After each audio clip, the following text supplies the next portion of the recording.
I like it spooky.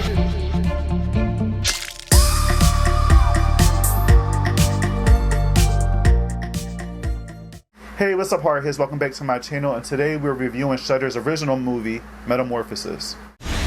어차피 죄는 내 딸이 아니라면 그러니까 잘못해도 아무 상관이 없어. 절대 믿지도 듣지도 마.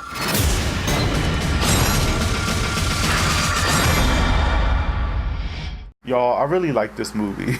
That's it. That's the review. End of video. Thanks, guys. Thanks for... I'm joking.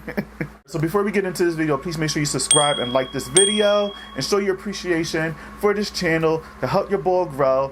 Thanks a lot, guys. I really, really appreciate it. It would mean a lot. So Metamorphosis is about a priest who's struggling with his faith after exorcising a demon out of a young girl, and after that whole situation that he had to deal with, he been struggling with who he is and who his identity is and who he is as a priest. And it's kind of a similarity there to The Exorcist if you think about it. You can definitely tell that this movie is heavily inspired by The Exorcist. There's a lot of similarities between this movie, but it has its own little twist on things in this film here. So this movie has this take on demonic possession. It's directed by Hong-Seon. I never really heard of this director before, but it's a South Korean horror film. So I have to dig deep into some South Korean horror films, or just Korean horror films in general, because some of the old ones that I've seen already, impressed me a lot, and this movie here impressed me. So I got some homework to do. I really dig Korean horror films. So like I said before, this movie is about a priest who's struggling with his faith, and after he exorcises a demon, this demon wants to get revenge, so he attacks his family, the closest thing to this priest's heart. Once this demon finds his way into the priest's family, all shit goes haywire. And like I mentioned before in the beginning of this video, this is a different take on possession in horror films. You get a take of the demon actually taking form of the person that they want to possess. So it's kind of like a doppelganger situation going on in this movie. Be it as though you might be confronting your wife or husband or whatever, and it might not actually be them. What I mean by that is your wife or husband is still there doing whatever, but it's like the demon is taking the presence of your wife and husband, and then they just disappear, and then the real wife or husband come up and they're like, what the hell is going on? So this movie plays on that type of situation there, like doppelgangers, and just taking form of the loved one that you love so much and making you go crazy because you think it's actually them, but it's not really them. It's so confusing, but hopefully I explained that okay enough for you guys. You just have to watch the film. Even though I like that about the film, this is also a flaw in the film. And what I mean by that is there's parts in this movie where you got the person possessed or being copied, and they're about to go ahead and do something, dramatic, and they're always being stopped, or they're always getting distracted. I call it the about to kill, where in this movie it does that a lot, where they're about to kill or about to do something, but they actually don't go through with it. And it kind of gets annoying and also predictable, because you see, alright, they did that before, oh, they're about to do that again, but it's not going to actually happen because they're going to get distracted, then poof away.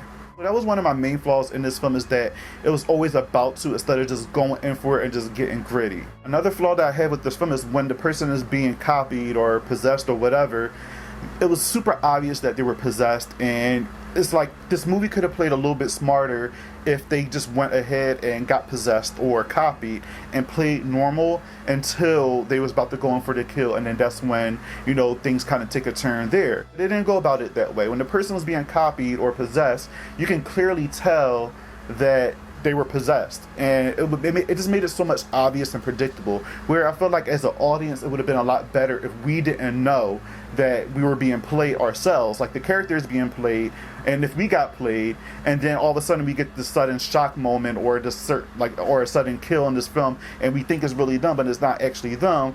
I feel like the movie could have played off and probably went a little bit better if they went off those lines. Other than that, I enjoyed this film thoroughly. I mean, this movie is about 2 hours long, so if you have the patience for a 2-hour movie, then this movie's for you. But if not, then I highly suggest that you take breaks in between the film and go back into it, because I know certain people it's not cut out for 2-hour movies, but for me this movie had my attention, so it didn't feel like 2 hours because I was so into it. So when the movie went off, I'm like, oh, 2 hours really passed, where before, when I got into the movie, before I got into the movie, I was just like, oh shit, this movie's going to be 2 hours, but then when I started watching it didn't really bother me at all because I was so invested into the movie. Other things I liked about this movie is the cinematography. The scenes were gorgeous on here. I love the hues that they chose in this movie. It made it feel dark, it made it feel deep, it kind of made it felt depressing, and I just love when movies actually take the coloring and the, you know, the contrast and just the cinematography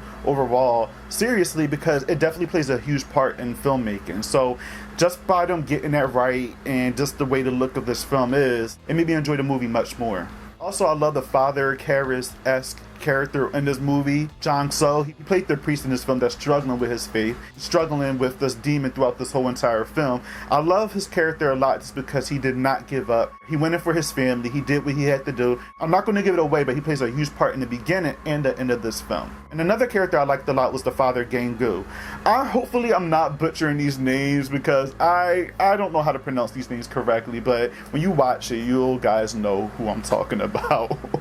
But I love the father in this movie here because he seemed very angry, and that's what the demon wants. The demon wants to play off your anger. It wants to feed off your anger. That's what demons do. So once they have that, it's easier for them to possess you. It's easier for them to, you know, go terrorize your family. It's easier for them to just have their way with you when they have that negative energy involved. And being as though the father was like that throughout the film, it plays a big part with this demon getting what it wants, because the father was mostly angry throughout this movie. And also with the kids, you know, the kids did a great job, the mother did a great job, and when they were possessed, they were actually terrifying. They were actually scary, especially at the end of the film where the climax is happening and the demon is going in full-fledged, you know, demonic possession over one of the characters. It's a different take on possession. It kind of reminded me of obviously The Exorcist and Amityville and, you know, Evil Dead and, you know, The Exorcism of Emily Rose and all those other possession films. But this was a little bit different. They went a little bit deeper with how the demon looked a little bit, and also with some of the characters. Like, you think that everybody's going to survive in this film, and not everybody survives. I'm not going to say who, but you'll see at the end of the movie, and that got me out of here when I watched it. But overall, guys, Metamorphosis is a great film. I highly recommend it. I give this movie a 6.5 out of a 10, and also a hard hit watch. I strongly recommend because I enjoyed it that well. And like I said, if you're into 2-hour movies, or at least a little under 2-hour movies, then this movie is for you. Check it out on Shudder if you have Shudder, and let me know what you guys think in the comments below. If you've seen this movie, or if you're going to check it out, let me know either way. I really, really appreciate it, guys. And again, don't forget to subscribe, like, comment, and share this video, and don't forget to hit the notification bell so you guys are alerted when I post new content. Thanks again for watching, guys. I'll see you in the next one. Peace out.